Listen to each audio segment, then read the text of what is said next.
Okay, folks, so in the interest of staying on time, which I've been told we are definitely doing this afternoon, I'm going to get started on our third session today entitled Geographies. So kind of broadening our understanding of what fits into Mediterranean archaeologies, geographically speaking. As a reminder, or for those of you who are just joining us, we'll not be having individual Q&As after each talk, but rather a broader discussion at the end of the session, where you can either ask questions of the individual speakers or ones that would benefit from multiple perspectives. So save your questions. Our first speaker today is Leah Bernardo-Ciddio. Leah is a PhD candidate at the Interdepartmental Program in Classical Archaeology at the University of Michigan. She holds an MPhil in Classical Archaeology from the University of Oxford and earned her BA in Classical Studies and History at York University in Toronto, Canada. Her dissertation examines the production and circulation of matte-painted pottery across and around the Adriatic in the Iron Age. She has worked on multiple archaeological projects in Italy, including at Ossaia la Tuffa, Gabii, Rocca Gloriosa, Roccavecchia, and in the Basantello Valley, and has conducted other field research across the Adriatic in Albania, Croatia, Slovenia, and Montenegro, as well as lab-based work in Lecce and Taranto, Italy, and Tirana and Korça, Albania. And it is this trans-Adriatic perspective that she brings to bear today in her talk entitled From Its Depths, Archaeology and Colonialism Through the Adriatic Mirror. Leah, all yours. Can everyone hear me okay? Thanks so much for that lovely introduction. I'd like to thank all the organizers and staff here at the Joukowsky for this amazing opportunity. Lest I, upset the timekeepers, I do want to explain a little bit why you do not see the name of the University of Michigan on my title slide, and that's because my graduate worker colleagues at the University of Michigan are currently on strike for a living wage, and I promised them that I would mention them and give them a shout out because I did come here to present my research. So I'm in full solidarity with them, and I'm here with their permission. So just wanted to give them a shout out. If you want to read more, there's a couple of websites up there. Okay, on to my actual talk, and thank you for bearing with me through that. This will be a discussion about what I see as a combination of essential and enduring problems for the conception of an Adriatic archaeology, which I think is trying to emerge right now. And those are the ghosts of its colonial past, its unmooring from its social and political realities, and its under-theorization in the present European political context, all of which make it difficult to try to recover a new Adriatic archaeology that engages all scholarly and national communities responsibly, as well as filling out knowledge gaps in a methodologically and theoretically robust way. Like so many other pieces addressing the Adriatic, I begin in earnest with a few selections from Braudel. I present them here as somewhat of a curiosity in two respects. Firstly, because this passage is referred to so frequently, even to open discussions of interaction in the Adriatic millennia before the period Braudel was discussing. But secondly, because in the aftermath of World War II, failing to read further into the chapter and reflect on Braudel's analysis of the commodification of Italianness epitomizes the enduring problem, an obliviousness to the narrative and political context, and furthers the idea that whatever occurs in the realm of the political needs little to no acknowledgement in that of the scholarly. In the decades prior to the publication of Braudel's tomes, the Adriatic and its alleged Venetianness, its alleged Italianness, had been a feature of ethno-nationalist furor and irredentist ambition. The nationalist Italian state had reclaimed one of its three Venetian regions by force, that's this one in the middle in yellow, Venezia Juganea, and sought to wreak the same of the other two unredeemed Venices. But this was more than just the desire for land itself, or the hope to push back against the Austrians and the Habsburg Empire, whose presence in the Upper Adriatic and the Western Balkans were a threat to Italy.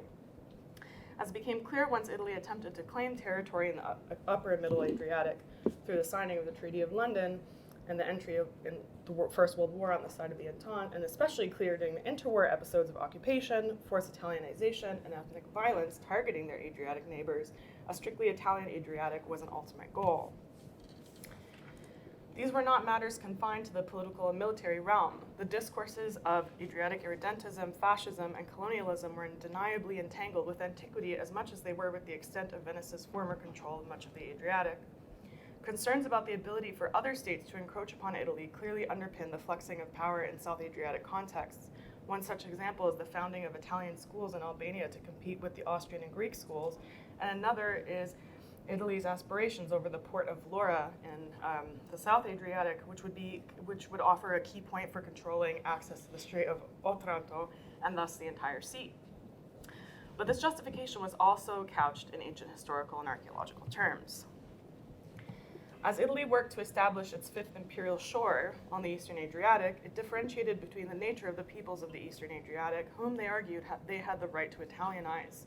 Thus, the 1918 propagandistic little booklet, Da Trieste a Valona, Valona as being Vlora, not only laid out economic and political rationales for Italy's need to control the sea, but also presented contrasting narratives on the place of Slavs and Albanians in that space. According to Adriatic, which is a pseudonym of an Italian naval admiral, Slavs were not truly of the Adriatic, and in fact, those Slovenians, Istrians, and Dalmatians who were there should be forcibly re-Italianized, because the ruins of Rome and Venice, the patrimony of their ancient ancestors, proved as much, that they were in fact Italian. Albanians, however, were conceptualized differently in this sort of propagandistic imaginary, despite the reality that Venetian control had indeed extended into Albania down to Durrës, and of course there was also a kind of similar Roman imperial involvement there too. Propagandists like Adriacus appealed to burgeoning Albanian nationalist sentiments of anti-imperial struggle and recognition of an ancient belonging to the land of Albania, while also positioning Albanians as a lesser and a weaker people, fundamentally incapable of self-government, sovereignty, self-defense, and ultimately in need of a protector, which of course was Italy and would have to be Italy. Mussolini demonstrated a very clear understanding that the Adriatic was a critical, or could be a critical arena for fascist discourse in a very visible way. The interwar period had been characterized by what Fabian calls a habitus of violence in the Upper Adriatic, including such flashpoints as the burning of Slovenian institutions, banning of Slavic languages and names, general policies of cultural genocide and forced assimilation, and the occupation of Rijeka prior to this by Gabriele D'Annunzio. The Upper Adriatic was a strong pull of this Adriatic frontier fascism. It remained generally ethnically plural, but Italy's claimed rights to the territory were reflected domestically, not only through frequent aggrieved allusions to the broken promises of the Treaty of London after they did not get all the lands that they coveted, but also through the establishment of monuments to national and nationalist heroes dressed in classicizing and Venetian clothes, of course, such as this monument to D'Annunzio, who had occupied Rijeka, and fundamentally through obsession with archaeological imagery and a clear association between fascist architecture and Roman architecture. Excavations at Apuleia, the ancient glory of the Roman Upper Adriatic, served to reinforce the trinity of fascist propaganda. Romanità, Venezianità, Italianità, all three were inextricable from the Adriatic zone. Meanwhile, in the South Adriatic, archaeology was wielded to yet again promote the image of Italy as Albania's natural protector. The archaeologist Luigi Maria Ugolini was the representative of the Italian archaeological mission in the South Adriatic in the fascist period. His research served as a tool of legitimation of Italian expansionism in Albania, even while it harnessed the growing Illyrianist identity-building discourse in the newly independent nation. Ugolini was selected to undertake research that would compete with and undermine the work of the contemporary French team, and would also bolster Italy's claims to control of Albania on the basis of a shared Illyrian-Adriatic origin. Ugolini's work before his early death is well recognized as actually having contributed enormously to later Albanian archaeology, but also as having served as a useful vector of propaganda, which harnessed the Trojan legacy of Aeneas's stop in Butrint, and then also the Roman history of Butrint. Less frequently addressed, however, is Ugolini's discourse on late prehistoric evidence for Illyrian mobility within this wider Adriatic territory, and that's what I'm very interested in because I work on Iron Age Albania, Iron Age Adriatic rather. By this point, it was already believed that, in general, that the Illyrians had established kind of a larger ethnocultural sphere that included parts of southern Italy. Ugolini argued, however, that the earlier Neolithic and Bronze Age evidence for Adriatic connection and exchange proved that an earlier civilizing force had originally moved westward from Italy towards the Balkans. Thus, according to Ugolini, Illyrian peoples had received some elements of their culture from the Western Adriatic, and the implication was that the origins of Illyrian culture should thus be attributed to Italy's civilizing influence, which is at the heart of an Adriatic common culture that could support arguments for Italy's natural status as protector and its right to annex civilized parts of the Eastern Adriatic.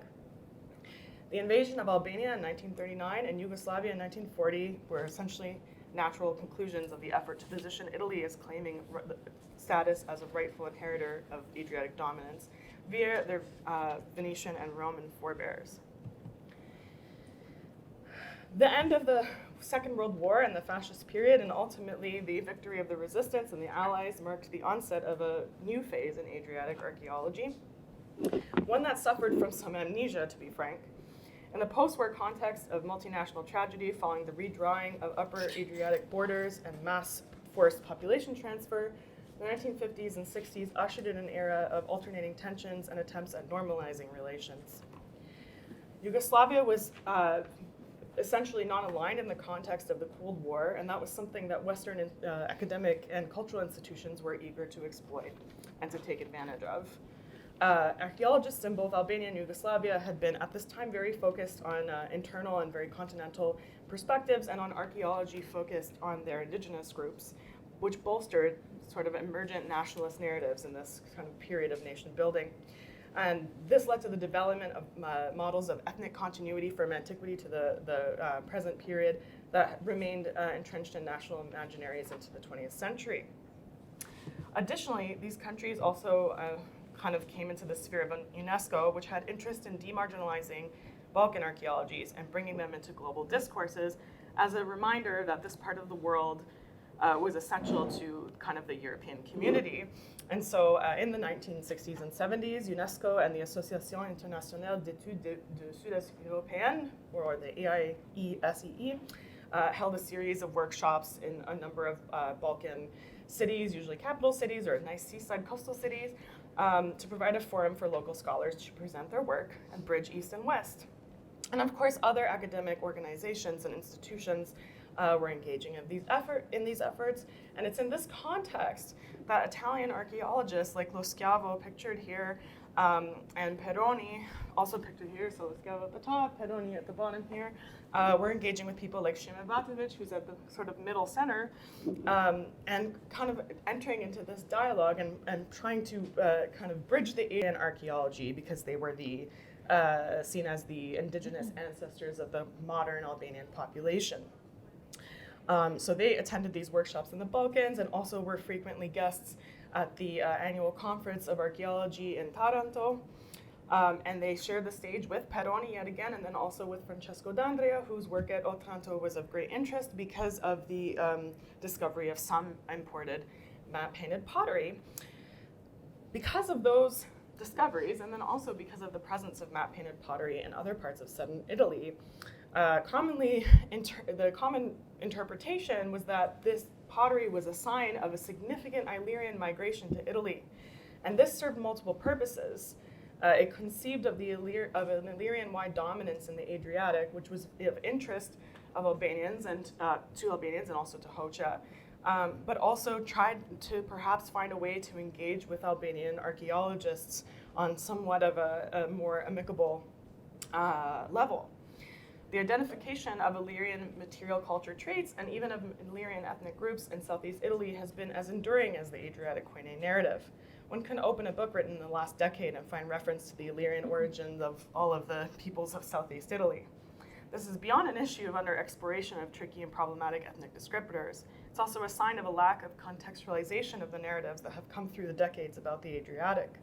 This is not exclusive to archaeology in this space, but in some ways we're stuck having the same conversations about antiquity that have been had for such a long time.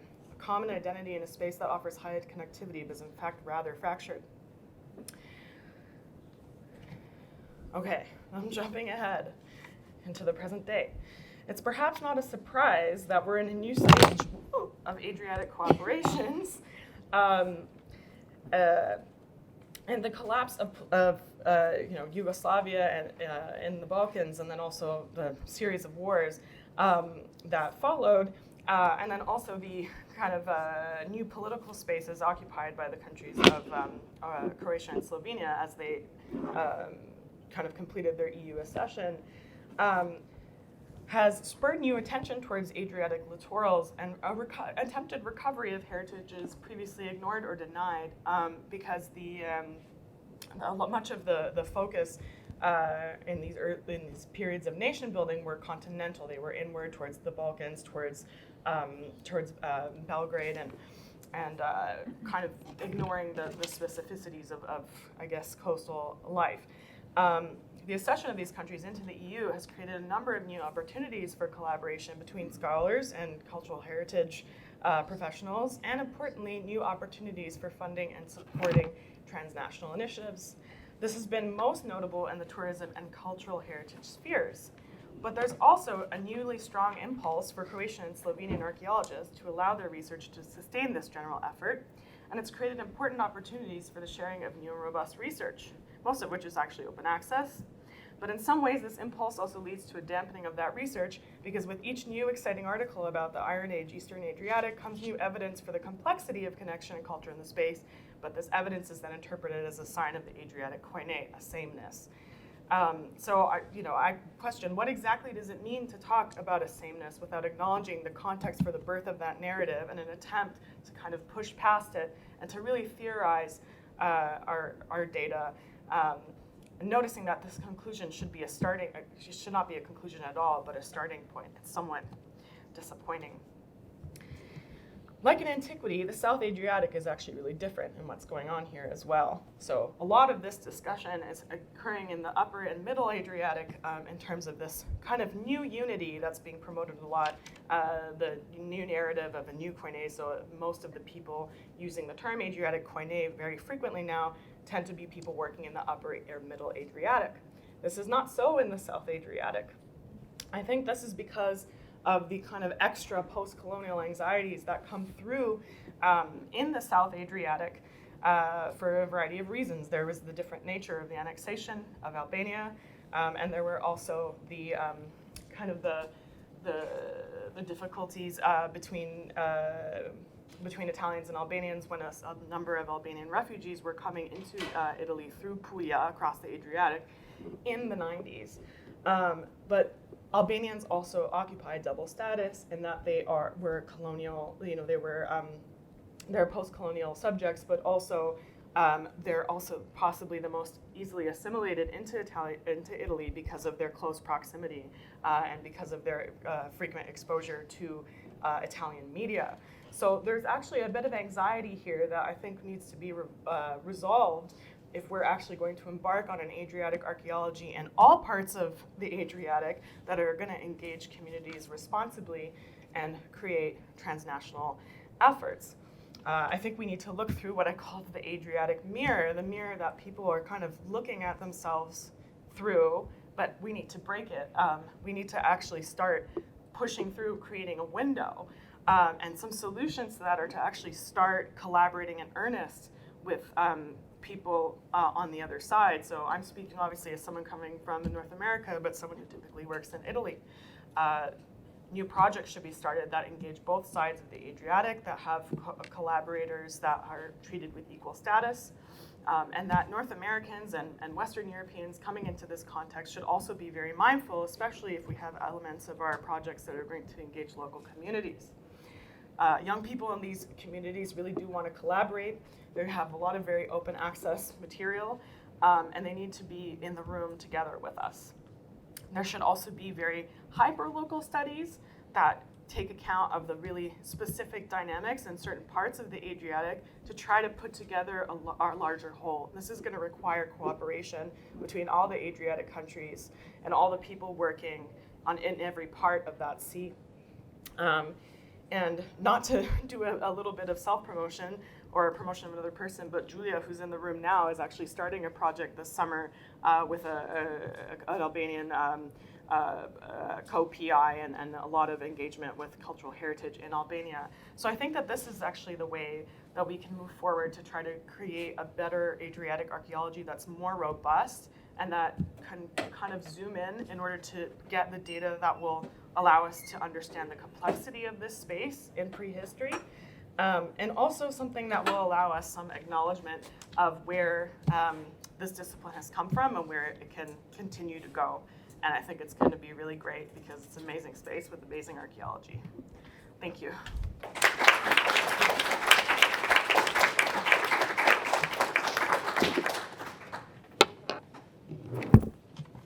Wonderful. Thank you, Leah. Let's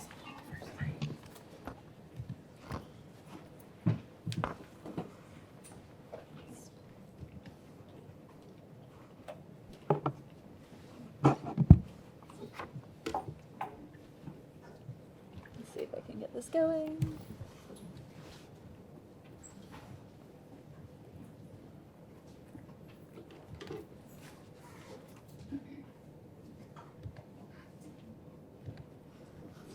Uh-oh. We're not actually going to need to do that. So it's just Cool. an overlay. Okay, next up we have Lara Fabian. Lara is an archaeologist and historian working on the Iranian-Mediterranean interface zone in the Achaemenid through Sasanian periods, with a particular focus on the South Caucasus, as well as the reception of antiquity in the Russian Empire, Soviet Union, and post-Soviet world. She earned her PhD from the University of Pennsylvania's Art and Archaeology of the Mediterranean World Graduate Group with a dissertation on the archaeology, history, and historiography of Caucasian Albania, a polity in the Eastern Caucasus. Since 2017, Lara has been working as part of the ERC-funded Beyond the Silk Road project at Albert Ludwigs Universität Freiburg, where she has participated in the production of a 3-volume handbook on the economies of Eurasia between 300 BCE and 300 CE. She also co-directs a collaborative Azerbaijani-American fieldwork project in the Talish Mountains of Azerbaijan, which looks at highland communities in the late Iron Age. Her talk today focuses on that area of the world and is entitled Antiquity and the Narrativization of the Black Sea. All yours. Cool. Am I hearable? Excellent. So I extend also my thanks to the organizers, and I have a whole page full of scribbled notes of things that I want to work in from talks that we've heard today and yesterday that haven't quite made their way into the script yet. So hopefully that'll happen. So I'm actually going to start with one of those points, which is building on Eva Moll's talk from this morning. The thing that I offer you today is an example of a way that we can look at a space that is certainly not overly familiarized, but that we can look at that and without exoticizing it, turn it as a mirror to the intellectual heritage that we all bring with us as scholars studying the ancient world. And that really is my goal here. It's to look at how we can use building blocks, how we can see how other people have used the same building blocks of antiquity to build extremely different narratives about how the past works. And in order to do that, I'm going to start with this image. In August 2011, Russia's then Prime Minister, Vladimir Putin, went scuba diving in the Black Sea, and he returned to the surface holding fragments of 2 amphorae. Treasure, he announced. You see the resultant photo op here. The world media and most archaeologists scratched their heads in confusion. Outside of the Russian sphere, this struck most as some laughable publicity stunt. Quote, Vladimir Putin's Greek urns claim earns ridicule, reads one characteristic headline from The Guardian. However, and particularly in light of the war in Ukraine, which has brought the topic of Russia and its imperial past back to the forefront of our collective imaginations, the deeper story behind this photo op merits closer consideration. As the war in Ukraine enters its second year, it's, of course, impossible to ignore the resonances of this history for our present situation. And although I will not be talking much today explicitly about that war, I hope that this context will nevertheless stay central in everybody's mind throughout this talk. Because Putin's dive and the recovery of these obviously planted amphorae was not just some quirky bid for attention. It was, as with other parts of his political agenda regarding the space, an explicit attempt to shape narratives of the present by drawing on ancient history. This approach has an extremely long history in Russia, as it does in the rest of the world. And in the Russian case, it can trace its way very directly back to the beginning of the Russian Empire. And that is precisely what I'm going to spend the next 18 minutes doing. So first, I'm going to lay out the stakes of this conversation and particularly try to explain what I mean by the idea of a Russophone approach to classical antiquity. Then, as a way of making this approach a little bit less abstract, I'm going to look at 2 poems written about the Black Sea by 2 exiled poets separated by about 1,800 years, Ovid and Pushkin. Then I will jump back in time and trace the long history of Russian imperial engagement with the Black Sea space and the role that antiquity has played in this engagement. And finally, I'll zoom back out and look at what lessons we ought to take from this history as we think about moving forward with the project of Mediterranean archaeology. So, what are the stakes here? Why do I want to give this particular paper at this particular conference on the state of the field of Mediterranean archaeology at a time of exceptional disciplinary fragmentation? First of all, and just for the sake of having said this at least once, although the Black Sea receives relatively little attention in mainstream Anglo-American and Western European Mediterranean archaeology, the space was unequivocally part of the wider Mediterranean system, and that at least from the very earliest days of Greek colonization.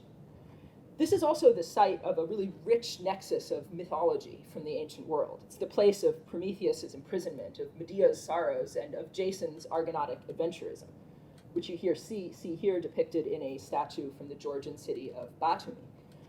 But more importantly, the Black Sea is a textbook example of a space that sits, in the language of the conference organizers, quote, at the intersection of multiple academic traditions. More specifically, the Black Sea is one of the relatively few spaces where the Russophone tradition of scholarship about classical antiquity and traditions rooted in Western European and Anglo-American spaces meet. And even in the post-Soviet period, when the lines on this map are no longer quite as hard as they were then, there has been shockingly little collaboration across this space. And I want to argue that part of that has not to do with the lack of methodological interaction of the type that we've been talking about for the last day and a half, but rests rather on a deeper intellectual issue. We heard earlier today in a talk from Collins Elliott, the past doesn't change, but it can depending on perspective. This is a space where we have very different versions of the Mediterranean past, and that provides useful space for us to think with. Now, in discussing this idea of a Russophone tradition of scholarship, I want to be very careful to make clear that this body of work, this Russophone body of work, was neither monolithic nor univocal, any more than a theoretical British or American or French tradition was. And I also want to be very clear that not all of this work was conducted either within the territory of modern Russia or by people who saw themselves as ethnically Russian. Rather, I use the term Russophone tradition to refer to a wider transnational tradition of research that was centered on the intellectual capitals of the space, particularly Moscow and St. Petersburg, and was conducted primarily in Russian, and interacted in some way with the political structures of the Russian Empire and the later Soviet Union. So, why does this matter? Well, we all recognize that understandings of antiquity played an important role in colonial practices across Europe and the rest of the world, from land claims in North America to the French projects in North Africa, to Italian colonial powers, and then to the conceptual role of Roman power in English relationships with India that's underneath some of the work that you see on the screen. It's clear that territorial expansionist empires of Europe in the 18th, 19th, and 20th centuries were justifying their expansion and the nature of their colonial rule in part on analogy to antiquity. And the Russian Empire was no exception in this. Underpinning these analogies, however, were a spectrum of identity relationships by which these imperial powers understood themselves to be some combination of descended from, influenced by, and inheritors of the classical past. Within this spectrum, the Russian imperial relationship to the quote-unquote classical world represents an outlier. Here, there was, almost from the earliest days, an explicit and prominent ambivalence about the classical world, and at times, outward hostility to the idea of Russian descent from classical society. This has its roots in a range of factors, including geography, religion, and geopolitics, but perhaps the most significant factor was the presence of a competing, widespread source for local cultural heritage, the steppe and its nomadic societies, which over time came to be seen as the forebearers of the Slavs. As a way of making this more concrete, I want to briefly compare the words of two poets who served exile along the Black Sea, Ovid and Pushkin. Ovid wrote about his experiences in the Black Sea region in Tristia Book 4. I'm not going to read this whole section that I've put up on the slide, which is one of many where he complains bitterly about the Black Sea. He did not enjoy his time in the region. He found it bitterly cold, devoid of all beauty, cultural life, and essentially simply barbaric, filled with vicious steppe nomads who he saw as entirely foreign. Pushkin The Russian poet, whose import is so great that he is still referred to today as Pushkin our everything, was an avid reader of the classical poets and was clearly extremely familiar with Ovid and his description of the space. Like the Roman poet, he too served exile on the coast of the Black Sea. And in this poem, K Ovidu to Ovid, Pushkin explores the contrasts between himself and his Roman interlocutor. He begins by addressing Ovid and his legacy.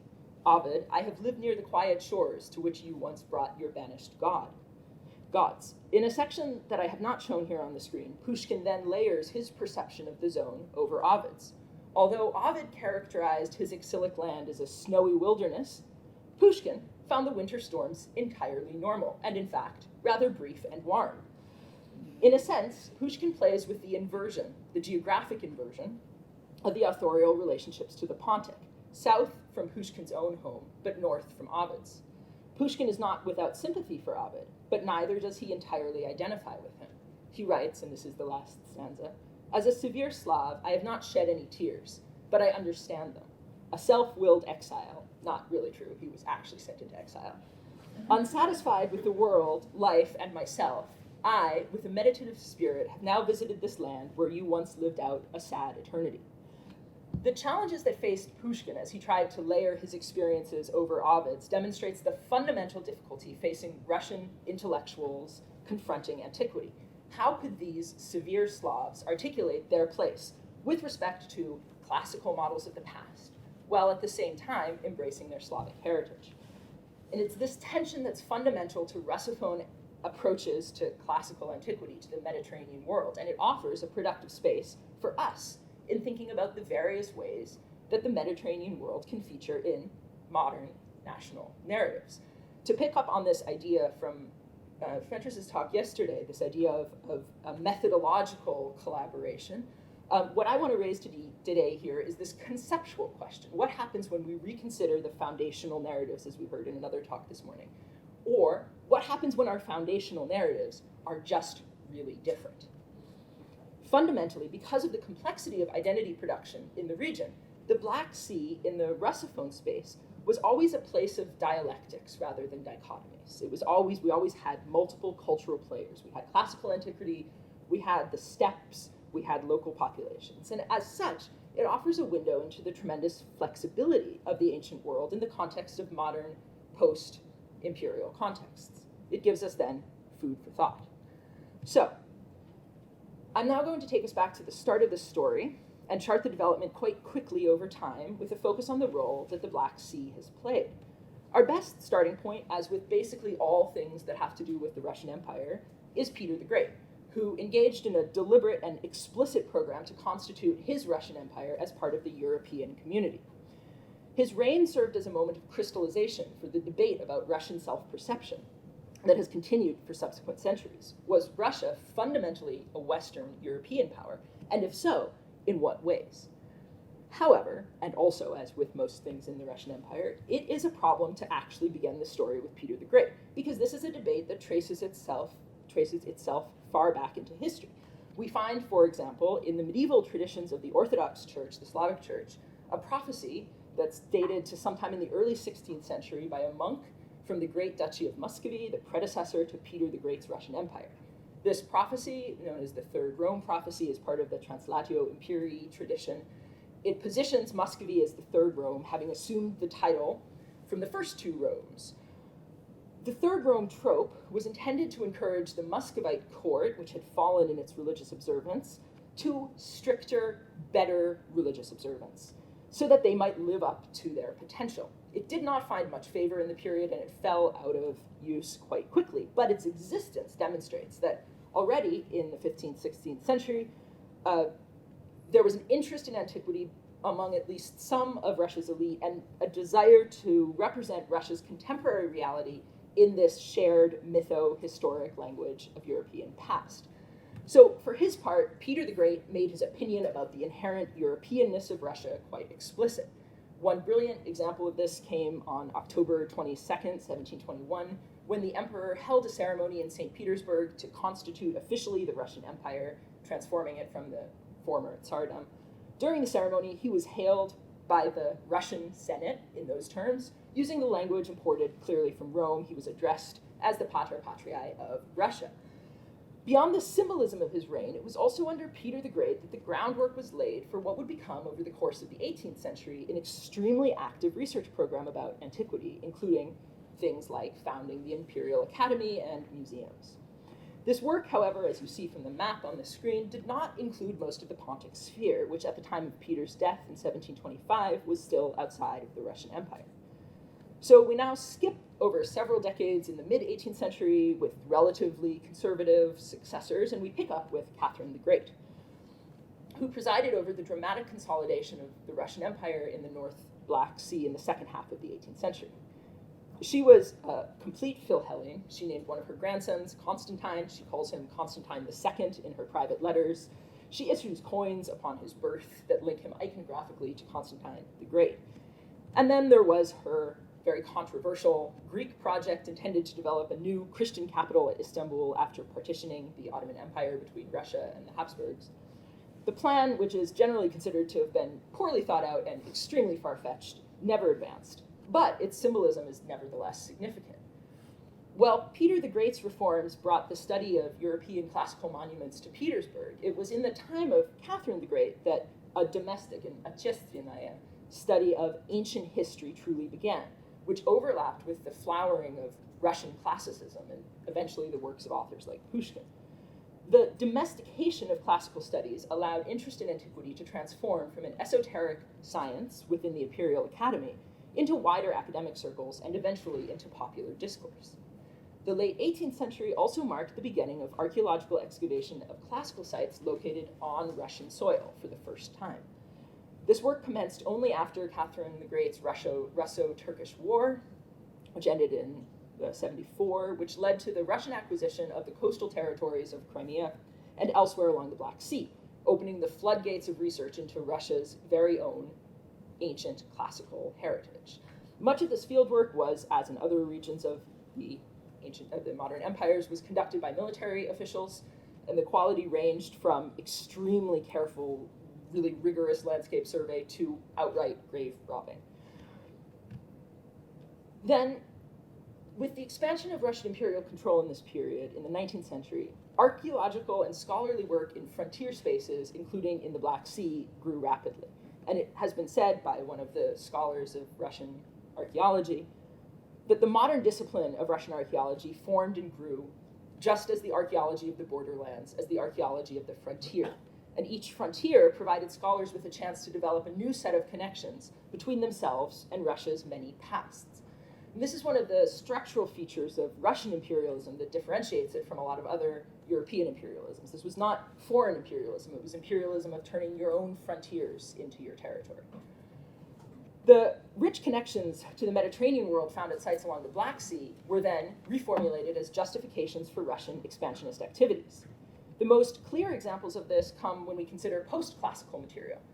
For imperial authorities seeking control of the Black Sea region newly acquired from the Ottoman Empire, the area's very deep Christian roots provided a logical point of entry that obviously privileged Russian territorial claims. Thus, the vice admiral for the Black Sea Fleet, Krieg, developed an archaeological project quite early in the newly incorporated Crimean Peninsula to memorialize the purported baptismal site of Prince Vladimir, the prince who brought Christianity to the Rus. Just a brief modern side note, Ukraine war side note, these claims continue to have incredible relevance in the context of the ongoing conflict. So these developments in the 19th century along the Russian frontiers, they worked differently on different edges of the Russian Empire. So in the South Caucasus, which Russia had wrested away from the Persian Empire, Russian colonial officials who were also writing the first histories of the region reached back to a putative participation between local populations and the Roman Empire to argue that these spaces were not Persian, but were instead inherently European. In Central Asia, meanwhile, the campaign of Alexander the Great came to be understood as a justification for Russian colonialism in this space. At the same time, the story internally, inside of Russia and inside of the Russian elite, the story of identity production, became much more complicated in this 19th century period, and saw the emergence of a new debate that clearly expressed the ambiguity of Russian positionality vis-a-vis the classical world, the Slavophile westernizer debate, as it's usually known in English.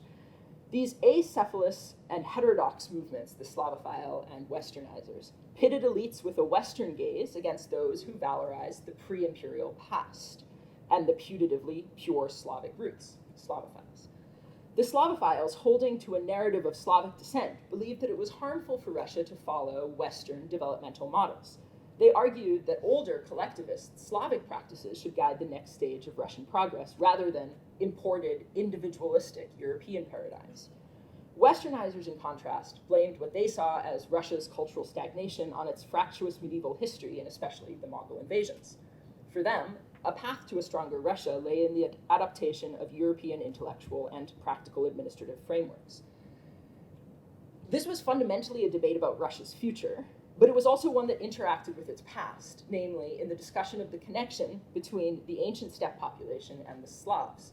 This connection is quite deep. It appears in a variety of constellations across Slavic space. The Polish aristocracy, for example, had already in the 15th century adopted the idea that they were descendants of the Sarmatians into national ideology. By the time of the first major modern history of Russia, this paradigmatic 19th century one written by Karamazin, the idea that the ancestors of the Slavs could be traced explicitly back through the steppe, through the Sarmatians to the Scythians, was an entirely straightforward conclusion. And it was in this climate that focused archaeological work, it was in this climate that focused archaeological work on these North Pontic steppe populations began in the mid-19th century and crystallized first in the work of Rostovtsev, and then across the course of the 20th century, this was one of the major topoi for Soviet archaeology. And again, as with the earlier phase of work on Russia's connections to its classical past, this work was centered predominantly, at least at the beginning, along the Black Sea coast. Now, for reasons of time, I'm not going to get into really any detail about how these threads that I've laid out developed in the course of the 20th century. It's a fascinating story, and I'm happy to talk about it with anybody who wants to discuss Soviet ethnicities politics. In principle, however, after a promising start seen in, for example, the work of Rostovtsev's path-breaking Iranians and Greeks in the North Black Sea, the later 20th century, the practical and ideological complexities of working within the Soviet Union created real difficulties in developing and integrating understandings of the Black Sea space. And these are difficulties that we continue to struggle with today. And this brings me to the last sort of coda for my talk. Where we as archaeologists have failed, popular culture has nevertheless continued to construct grand narratives that tie ancient and modern together. And by way of summing up and reflecting, I want us to look at one contemporary Russian presentation of the Black Sea space. This one is from the opening ceremony of the 2014 Winter Olympics in the Black Sea spa town of Sochi. As we all know, the opening ceremony of Olympic Games in the modern era have offered a unique platform for the presentation of national mythologies. One element of this opening ceremony was a 3-minute video that showed a montage intended to communicate the history of Sochi specifically and of Russia more broadly. It presents an amazing linear story of Russian social and technological development, starting with Jason and the Argonauts and ending with the construction of the Sochi Olympic Stadium. This video, which I'm not actually going to show today, but it's quite wonderful, begins with a flyover of Athens and then the Argonautic journey. The voiceover in Russian reads as follows. We return now to the place where it all started. This was the legendary journey of the Argonauts, the companions of Jason, Greeks who discovered Colchis in the 7th century BC. They founded their first colony. It was the edge of the occupied world, the oikumene in Greek. The Argonauts arrived on an unoccupied coast, and you're about to see what happened next. After they land, the narrative carries us seamlessly through images of people who are clearly supposed to be ancient Slavs. Then we get a cameo from the Vikings, another major factor in Russian ideological narratives that I didn't discuss today, the Muscovite princes, European engineers, and then the 19th and 20th century engineers and laborers, including those at the very bottom who built the Sochi Stadium itself. This entire narrative is, from a factual perspective, a contested one. Just consider the first step, the idea that a strand of history started with the landing of the Greeks in a hitherto unpopulated territory. Georgians and Abkhazians took objection to this. First of all, they said this was their mythological connection, not the Russians, Colchis lying not in Russia. And second of all, they said it was not uninhabited. Thank you very much. We had a very flourishing Iron Age society. But what I really want to emphasize here is not fact, but rather narrative structure. This clip, in sharp contrast to the extremely complex history of real Russian intellectual grappling with the question of the Mediterranean world, the question of antiquity, in contrast to Pushkin, this clip presents a clear, linear, and ultimately entirely sanitized narrative. And from a certain perspective, this may look illogical to some of us. I mean, like Vikings, but it is actually totally inherently coherent from the sense of the Russian narrative of ancient history. And this right here is the lesson of all of this. Ideas about the past circulate very widely, both in academia and in popular culture, and very different models of that past continue to have tremendous relevance. This is not a question for us of whether we choose to engage with this or not. We have a responsibility to engage with this. But in order to engage responsibly, we also have to understand the different knowledge systems that have led to the place where we are today, and we have to take those seriously. We have to actually believe that they have something to teach us. And I think, looking at Pushkin's complex meditations on identity, that they probably do. So, thank you for your attention.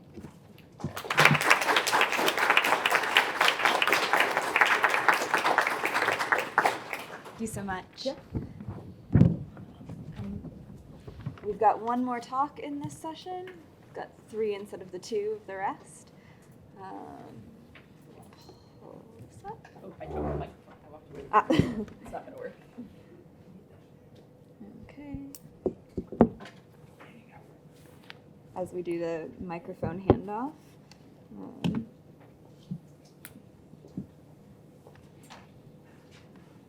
And should be able to full screen that. There we go. Yep. Okay. So, third and final talk of our Geographies session. I have the honor of introducing Mateo González Vázquez, who completed his undergraduate studies in history at the Universitat de Barcelona, his MPhil at the University of Oxford, and his PhD also from Barcelona.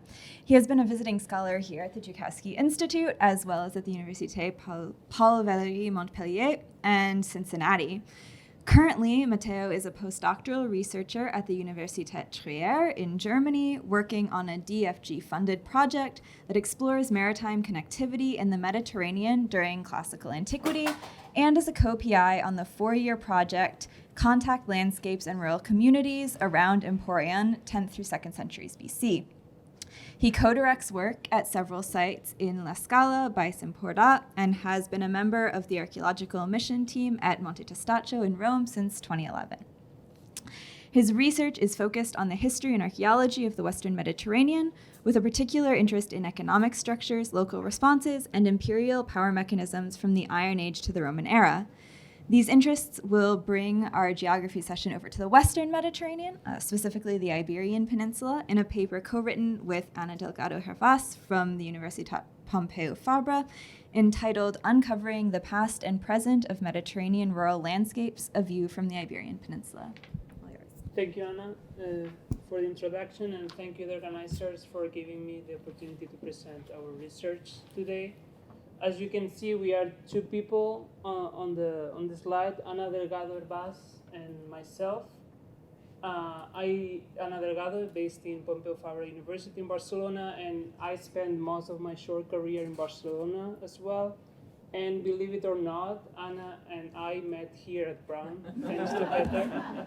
And since then, we have been working together on the project, of which the first results I'm going to present today, and I think there is no better place than here to do so.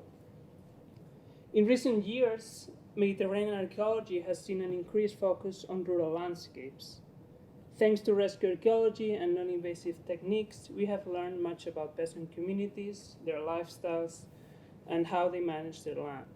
However, despite this wealth of information, there has been a shortage of theoretical approaches that center on the strategies, practices, and lives of peasant groups. Instead, an urban-centric perspective has prevailed, viewing rural areas and their inhabitants mainly as food producers for central places and sidelining them as historical actors. This dominant viewpoint has held back the development of theoretical models that fully capture the complexities of rural life. Although the rural landscapes of the Iberian Peninsula have been extensively studied, the view of rural areas as secondary to central places has limited our understanding, hindering the development of more complex theoretical models that consider the lives of peasants. Recent progress, however, has been made thanks to rescue excavations in response to the Spanish real estate bubble, which took place over several decades and ended in 2008. These excavations revealed large areas of land in a short time, but they faced several challenges. In Spain, unlike other European countries, most archaeological excavations are done by private companies rather than research institutions. This leads to problems like lack of continuity, underfunding, and insufficient documentation of findings. Publications are also scarce. Many of these excavations are solely rescue operations, so re-examining the materials is often necessary, which takes more time and resources. Despite these challenges, such excavations are a critical part of research projects in rural areas. Mediterranean archaeology has traditionally studied rural landscapes through two main dynamics. One, the formation of colonial-style enclaves, and two, the emergence of aristocracies and centralized political territories. In 2018, we launched a project to explore rural landscapes around Emporion from the 10th to the 2nd centuries BCE, recognizing the wealth of data that could enhance our understanding of rural life. Emporion, a 6th century BCE trading port with a significant Ionian community, is located in the Gulf of Rosas in northeastern Spain and is the westernmost known Greek settlement. Often seen as a center of Iberian Hellenization, its political, economic, and cultural importance has been exaggerated due to Hellenocentric views since excavations began in 1908. This has led to the portrayal of Emporion as a Greek polis with its own territory. Traditionally, Emporion's establishment has been connected to an intensive, organized, and effective system of agricultural land use and management, focusing on cereal production. However, despite various interpretations of Emporion's hora, there is a lack of empirical evidence to support these claims. Our study examines a small alluvial plain between the Montgrí and the Emporitan Paleostory situated near Emporion settlement, just 2.5 kilometers away. This region features three gentle elevations, that is Montaña Rodona, Turó de Vilanera, and Turó de las Corts, covering a total area of over 100 hectares. Our main goal is to gain a thorough understanding of the rural landscapes around Emporion, focusing on the economic practices, lifestyles, and territorial organization of peasant groups and communities during the first millennium BC. We aim to explore the relationship between these dynamics and the new social, economic, and cultural situations that emerged when a significant Ionian community settled on this coast in the 6th century BC. Furthermore, we seek to examine the processes of urbanization, social hierarchy, and political centralization that are apparent in specific areas of the territory of the Indiquetes, which is the term referring to the Iberian groups that inhabited the northeasternmost part of Catalonia. To thoroughly explore the complex aspects of rural landscapes, we have employed a range of methodological approaches that address their physical, social, and temporal complexities. These methods are inspired by successful case studies in Mediterranean contexts, like those conducted by Kearns and Georgiadou in Iron Age South Central Cyprus, and Ignacy Grau's research in Eastern Iberia. Analyzing landscapes requires investigating vast areas of land using both invasive and non-invasive techniques, and going beyond the boundaries of archaeologically significant residential zones. As a result, we carried out a thorough and systematic pedestrian survey across a vast area of 34 hectares to identify define and describe settlements, occupational patterns, and built environments within our study area. To ensure data accuracy, we use a hybrid detection system that combines a high-precision GPS with the IVAP Beta mobile application. The survey area was divided into sections based on the landscape's topographical features, with surveyors walking in a linear pattern while keeping a distance of 2 meters apart. We treated the ground surface as a continuous space with varying soil types and evidence depending on their nature and structure, with surface findings being examined as archaeological artifacts. We conducted geomagnetic surveys to determine different land uses and quickly, non-invasively document any archaeological remains possibly linked to the ceramic assemblages found on the surface. In an area of 3.7 hectares with high material densities, we used GeoRadar survey to further refine the magnetic data obtained through magnetometry. To accurately define and assess rural practices and economic activities, our study combined field identification and excavation techniques to detect any anomalies in the landscape. This approach was crucial for gaining a deeper understanding of rural lifestyles and avoiding reliance solely on point and structure maps, a common limitation in many Mediterranean rural studies. Utilizing data from both geomagnetic and pedestrian surveys, we excavated structures identified in these areas and categorized them based on their location and intervention type. Upon examining the habitats, craft production, and storage spaces uncovered during our interventions, we have concluded that the second half of the 6th century BC did not trigger a significant shift in the types of habitat and occupation present in earlier periods. However, we did observe clear continuity in the study areas, with occupations or frequentation linked to specific moments in both the Late Bronze and Iron Ages. This continuity is manifested through new architectural forms and built environments, particularly in changes to funerary commemorations, which showcase a new dynamism in the landscapes. In Iberian communities, architecture based on stone foundations has typically been seen as evidence of a break from previous habitation styles, symbolizing a process of establishing permanent habitats. The evidence collected from the residential spaces in the rural landscape surrounding Emporium suggests otherwise, mainly due to the inability to link these architectural features to the long-term use of a single space, and more importantly, because they point to diverse hybrid and complex realities. These realities call for moving the residential debate beyond the traditional dichotomy of the hut and the stone house.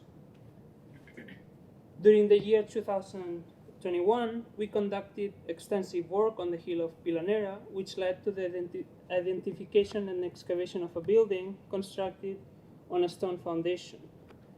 This structure showcases architectural techniques bearing striking resemblances to those found in Iberian settlements within the Emporian area, including sites like Villastret and Puntos.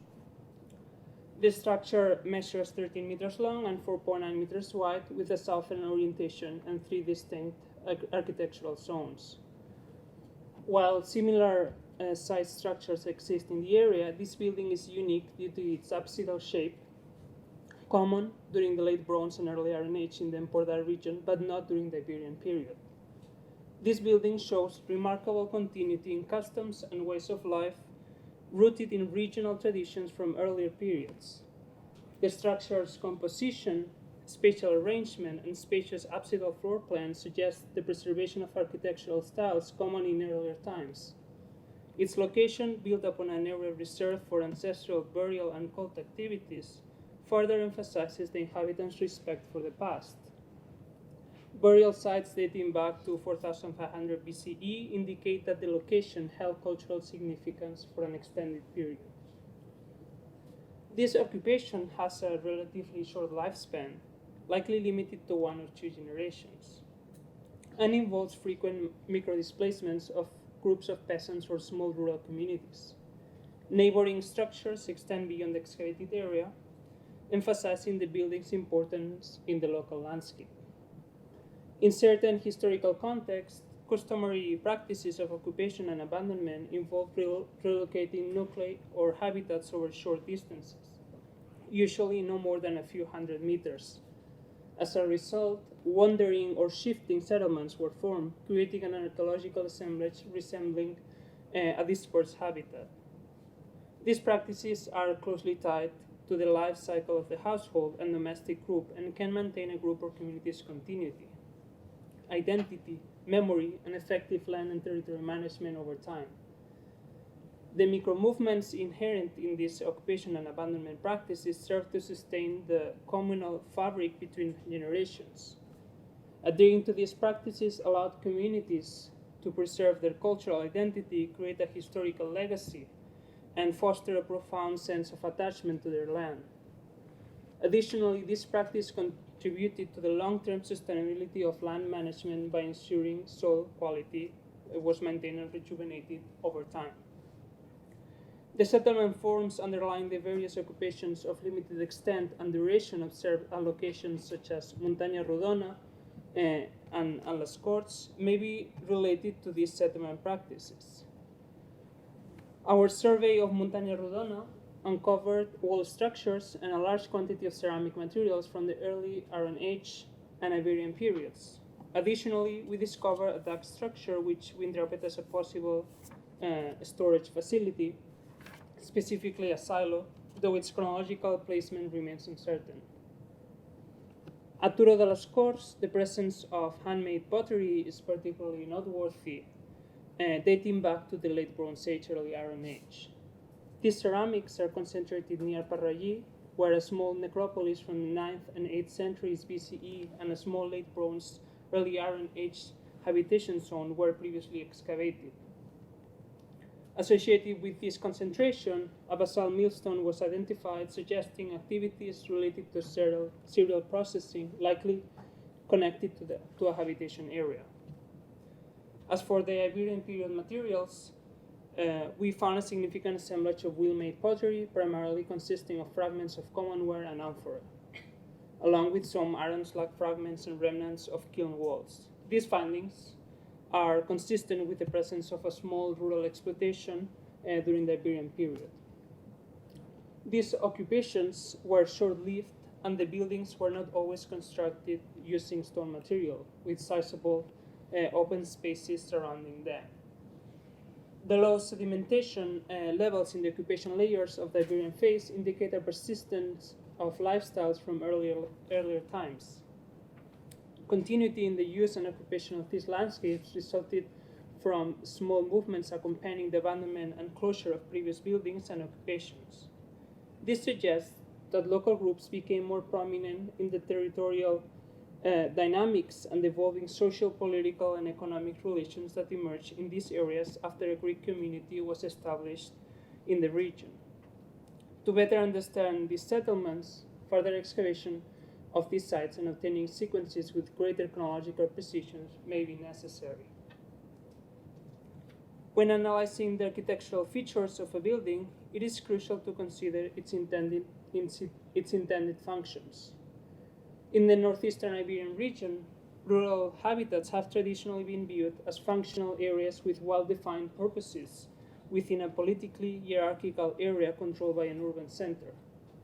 However, the Temporita landscape and its surroundings do not conform to this practical representation. The building we excavated at Turó de Vilanera is a case in point, where excavations and the geophysical surveys have revealed archaeological evidence suggesting residential uses, as well as the management of agricultural surpluses and the development of a significant metallurgical industry. These unique material, symbolic, and functional characteristics draw attention to the social, political, and economic diversity of the rural landscapes of the Emporium environment. The evidence gathered so far indicates that despite its storage structures for cereal, the building at Turó de Vilanera did not play a central role in the production or management of agricultural surpluses. However, this matter can only be conclusively resolved in future interventions. Furthermore, metallurgical practices were observed in other rural occupations in the Portland region, indicating that this technology was not exclusively available to those residing in Oppida or other types of urban centers. The application of various archaeological analysis methodologies in the extensive regions surrounding Emporium has provided new insights into the dynamics of rural landscapes during the first millennium BC. The excavations have uncovered evidence suggesting that short-term and itinerant occupations were commonplace during the late Bronze and early Iron Ages and persisted beyond the 6th century BC. This continuity of certain ways of life underscores the importance of the past in the production of memory and identity. The Iberian habitation structures found in the region appear to be a continuation of earlier practices and lifestyles deeply rooted in local traditions, rather than a radical departure from ancient modes of inhabiting. These practices are related to what is called production of locality, a political and representational practice that aims to legitimize the status of certain groups and assert control over communities, groups, and or territories. The archaeological record suggests that local groups played a crucial role in the territorial dynamics and social, political, and economic relationships of the area. Although some rural settlements exhibit exceptional architectural configurations and dimensions, they do not seem to have had a functional role or been linked to a specific hierarchical settlement pattern corresponding to a Hora model of territorial structuring. Thus, there is a lack of evidence in the landscape for a political territory model with vertical political hierarchy organized from and around Emporium. Instead, the political structures in these rural environments appear to be hierarchical. In conclusion, the rural landscapes surrounding Emporium during the first millennium BCE demonstrate a complex and diverse array of social, political, and economic practices. And these findings challenge traditional hierarchical models and reveal the importance of local traditions and continuity in shaping the rural landscape's history. Thank you for your attention.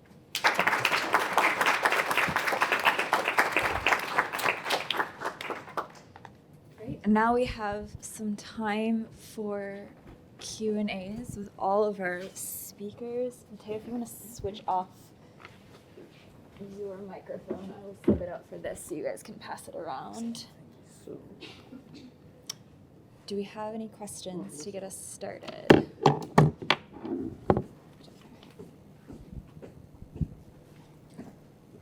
Thank you very much for all of you. I have a question that might be applicable for all of you, but I want to address more specifically to Lara's talk, which was excellent in my opinion. Thank you very much for this wonderful discussion. And I wanted to ask you about the role of the marginalized or subaltern identity of those Russian intellectuals, specifically Pushkin's blackness and Rostovtsev's Jewishness. Yeah, that's a really, really great question. It's a really important question for two reasons. First of all, it's an important question because it's important to note that, and I should have noted that in the talk. So Pushkin particularly has a positionality that often has been not discussed in the Russian sources. Like if you go back and read Russian stuff about Pushkin, the idea that he's the descendant of, or partially the descendant of Ottoman slaves, like it actually doesn't show up in a lot of the literature. And it's something that certainly people know about, but it's kind of fallen out of, like, under the Pushkin Nashivova, it sort of has fallen out underneath that, right? Which is really interesting. The Rostovtsev's story is a little bit different because he's not a cult figure inside of Russian social life. I think that in the case of Rostovtsev, one has to look at his biography as being very, very marked by his Jewish identity, in a certain sense. He has a fascinating personal history. His father was a Greek and Latin teacher in actually, like, near Kiev, right outside of in the region, and he grew up there before moving to the imperial center. And Rostovtsev is also a fascinating character because, we don't realize this, but he moved to Oxford when he was 48 years old. 48 years old, and he started, and then he had this incredibly productive career where he wrote, the path-breaking early 20th century books. I mean, that's just mind-blowing. The question of whether there is a specific role for subaltern identities or minoritized identities inside of the Russian space for producing exceptional research, I think that there actually is something to that. There's a really smart scholar inside of the Russian space today who works on questions of the relationship between the center and the periphery, and how inside of the Soviet system of science, which obviously doesn't apply to either Pushkin or Rostovtsev, but in some ways reflects earlier traditions inside of like Russian academic circles, that the peripheries were an incredibly productive space for the production of knowledge because they were actually a space that was far enough away from the center that they were safe. And so some of the most interesting Soviet period scholarship was conducted by people who were in these like peripheral centers rather than in the core places. And I think that's actually kind of a nice metaphor for some of what happened in earlier periods in Russia, where peripheralized identities or marginalized identities, because of their marginalization, had a certain amount of freedom inside of this like very complicated Russian imperial space. But there's been some really good stuff written about Pushkin and his identity, and that is so far outside of my field of specialization that I really would rather push that off. But I can give you some citations if you're interested in. Other questions?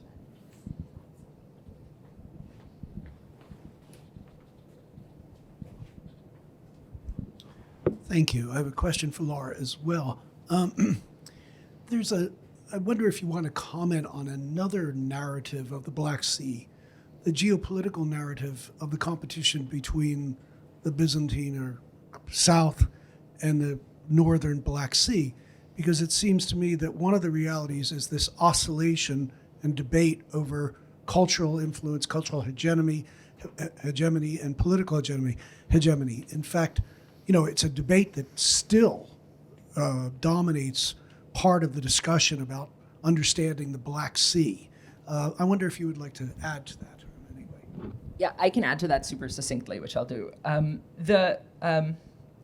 Understanding the Black Sea as a single zone of communication across which and through which ideas flow is something that I will argue largely because of modern geopolitics is not something that we've been able to do. I will also argue that if you look at the ancient material, if you look at, for example, the brilliant work that's been done on amphorae stamps from the North Black Sea, from the North Coast and the South Coast, or my favorite personal example, there's this super famous single gold stater from Colchis that a scholar did a dye study of, and he tied it to one of the Thracian dye carving schools. So we get in Colchis a purpose-made, it has the name of a king who we know from other textual sources. It's very clearly rooted in Colchis. That gives you a dye shop tradition that spans east-west. There are a lot of points of contact that say that this space was much more a basin of communication and much less fractured. And that is this, then we get to this question of okay, what's the story of these steppe people and how do they fit into this, right? And part of the problem is that in the Soviet period, the narrative about pastoralists became a narrative about the migration, great migration theories. And it fundamentally twisted the way that we understand how these populations actually inhabited the space over the longue durée and communicated across the space over the longue durée. So I want to call that one a mirage, that divide.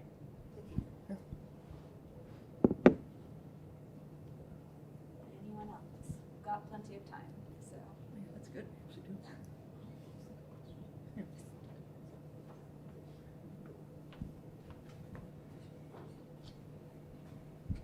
Thank you.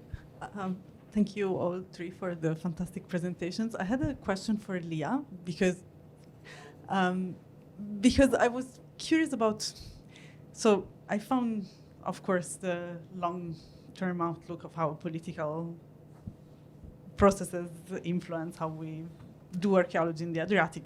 Of course, very relevant and interesting.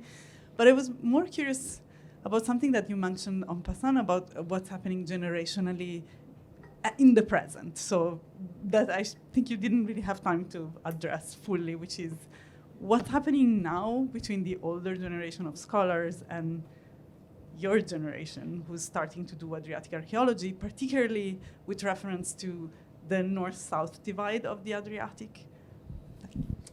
Yeah, that's a good question. I think it's kind of weird because all of the generations that are kind of involved are kind of collapsing into each other. There's still like a lot of people around, and definitely the kind of legacies of the older scholars are still around. So there's, I would say, like an intervening generation between the older and mine, and that's kind of causing a little bit of a problem for a lack of communication between North and South in the Adriatic. I'm also finding that this varies a lot by country. So in, I would say, Croatia and Slovenia, there's a lot of interest in kind of talking across the upper Adriatic, but it sometimes feels like the I would say, let's just say the middle generation scholars, it kind of sounds like they're calling out from across the coast, and sometimes it's not really, the message is not being received. Whereas in Albania, it's a little bit different because I find that the younger scholars are really dealing with a more recent legacy of archaeology under communism, and a very sort of Illyrocentric, I don't even know what word I would use for that, but a very Illyrian-focused archaeology, and kind of in the sort of post, like a word that we don't like to use, but in the post-Balkanization of the Balkans, people, young people are trying to kind of communicate within the Balkan Peninsula between archaeology in North Macedonia and Greece and Albania, in Kosovo and Croatia, Serbia, etc.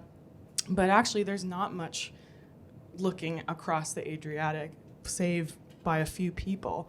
And I would say one of them is Maya Gori, who is very much occupied with the upper Adriatic, but is also trying to talk about kind of things that are happening in the south. So there is like a real kind of divide within the Adriatic, and then a generational one too, that there's a real split in who is actually interested in really close communication and collaboration, but also the split within the younger generation of where they really want to focus that. And I think that it's difficult because I think maybe people are worried about replicating the old narratives again, and that's why it's hard to pull people to talk about like coastal Albania, and like Montenegro is a huge gap. We don't know very much about what's going on in the Iron Age in that part of the coast. But I do suspect that some of it is that people who are coming at it from the western side are not really doing that much engagement, with like very few exceptions, all of whom you know. So yeah, I hope that answers your question. But there's certainly like a lot of different divides here, generationally, geographically.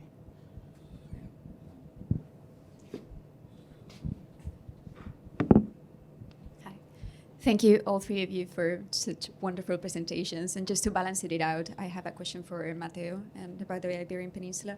So I would be very curious to know what you think about the theoretical and these research approaches to rural communities and rural territories as sort of like hubs for commodified production and for kind of like a retroactively justified early industrialization focuses for civilized, quote unquote, or complex societies emerging from like both the second, for my interest, but I guess first millennium BC. Yeah, thanks for your question. Yeah, in fact, my PhD work was precisely on cereal production in this area, and specifically this kind of settlement, which is pretty common in the northeast, which are the pit clusters, where they used to hoard their grains.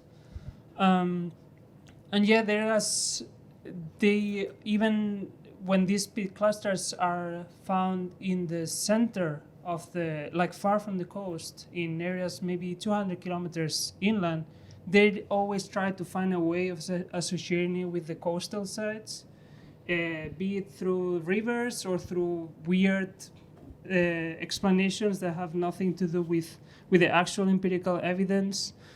And yeah, I mean, in the specific case of the northeast of Spain, Emporion holds a lot of importance, not only archaeologically but also politically. Emporion has always been used as a case of Catalan difference from other regions in Spain because it's the only Greek site in Spanish territory. So, for example, last year I think it was the president of Catalonia held one of his speeches during I think Catalan National Day from the Roman Forum in Emporion, just to give you an example of this. So they have, through the production of grain, for example, they have tried to tie this area with other Greek colonies, through which Emporion would be the main driver of this production through other colonies, such as, for example, Athens, even. But when one works on the land and sees the actual archaeological evidence, these theories are very, very hard to hold together because of this lack of evidence. For example, they associate this export of grain with the presence of Greek pottery in certain settlements, but when you analyze the distribution of the Greek pottery, you find it everywhere, and no matter the kind of settlement. So there is not really a connection between the production of certain commodities and the presence of these imported materials. So yeah, there is a lot of interest and a political meaning behind these most accepted explanations. Yeah.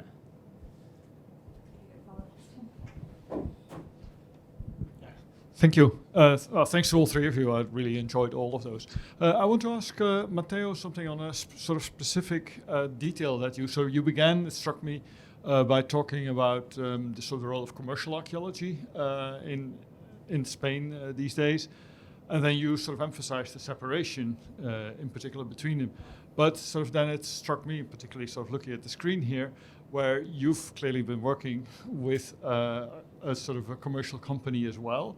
So could you say a little bit more to sort of about, well, sort of on the one hand, I understand what you mean, that sort of because of all the very extensive infrastructural works in Spain over the last few decades, there's been a huge amount of discoveries through commercial archaeology.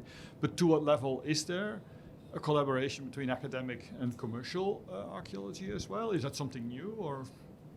Yeah, I mean, when I refer to commercial archaeology, I basically meant like rescue excavations. In the case of Sot Prospecció, that's a company that specializes on like magnetic and georadar surveys. And that particular company, yes, works closely with universities and other institutions. But when it comes to commercial archaeology, not really. Commercial archaeology in relation to rescue excavations, because there is several reasons. One of them is how precarious it is, their work, when they have to work in certain like infrastructure projects, etc. Because I don't know if that's similar to other countries, but in Spain, basically these these companies, they have to bid to get granted a project for a rescue excavation, and normally the person that wins the bid is the cheapest one. So normally all the budget that they design is for the actual field work, but then there is this huge amount of materials that never get studied or not studied properly, and there is a big backlog of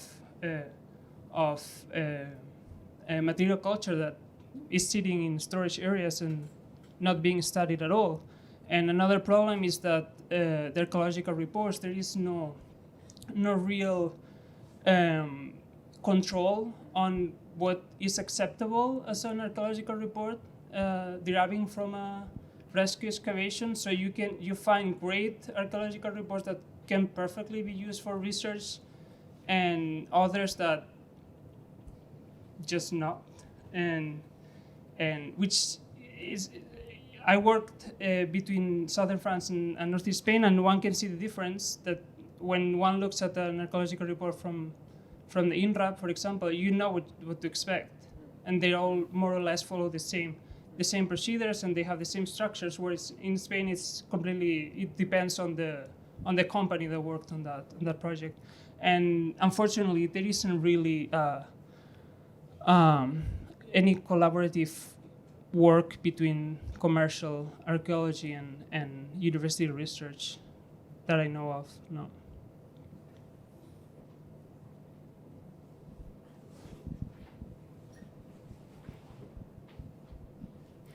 I just wanted to thank everybody again for some fantastic presentations, really, really very interesting topics. I also had a question for Mateo as well. This one's maybe a little more specific, but just regarding the micro-displacements that you're seeing, I was curious what sort of timescale that we're looking at for these occurring. Are these happening like generationally? Are they happening over multiple generations? How often would an individual necessarily experience or undergo one of these micro-displacements? And is this happening on like an individual household basis, or are we seeing like multiple households simultaneously moving? Thank you for the question. So we are basically thinking of generational displacements for two main reasons. First, the habitats that we have excavated so far, which are not many, they barely have any material culture in it, so that indicates that they basically just cleaned the whole room and took everything with them. And secondly, there is very little stratigraphical layering in these habitation sites as well. And yeah, these are basically the two main reasons why we think these generational movements were happening. And we are normally dealing with small habitation sites as well. So one would think it's single families that do these movements rather than a whole nucleus or a group of inhabitants. One last, and then we'll let our speakers off the hook, for at least for public questions. Yeah, thank you so much for all three of your talks. I think they're so great, all three also because they show how difficult and fragmented and complex these colonial issues are, and that it's so much more than just a binary discussion, and all three of your papers show that so well. I have a question for Leah about fascist remains that are in Albania, because we know that in Italy, I think I can say that there's quite a complex relationship with fascist monuments and remains. And I was really curious on how this is handled, how that relationship plays out in there.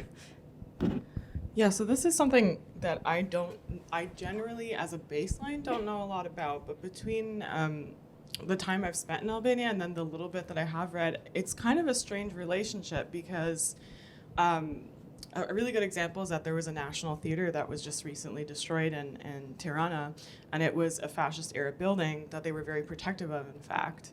And there were protests to try to protect it, and then they ended up tearing it down in the middle of the night so that people would not be able to defend it.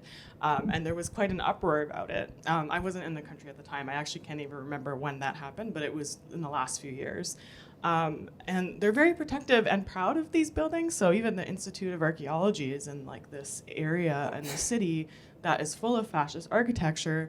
I had a slide up there that showed kind of the city plan of Tirana. That was, one initial plan of it was to actually make it look like the Vázquez there with these large boulevards.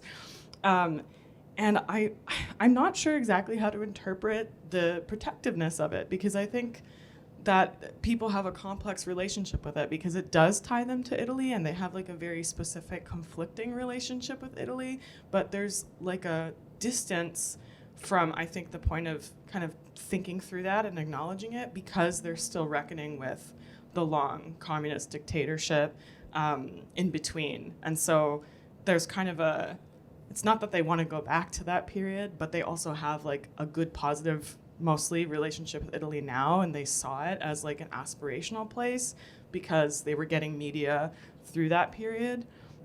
So they like that stuff because it links them to that world that was aspirational at a time of isolationism. So as far as I know, there's really no effort to remove any of that. And there's all of the people that I think I've seen talk about these structures and buildings are people who are in urban planning, and then some people who deal with like difficult heritage. But even the difficult heritage people are mostly talking about things like the bunkers that are so characteristic, or things like the big pyramid in the middle of Tirana. So yeah, it's a great question, and I always find it a little strange because I go there and I'm thinking, this is like all very strange and colonial. And I have a colleague who's Albanian Canadian. She was like, oh yeah, I didn't really think about that. But truly it is, but I think they're very distracted by the more immediate past a little bit. Okay, we're a couple minutes into our coffee break, so please join me once again in thanking our three speakers for fabulous talks.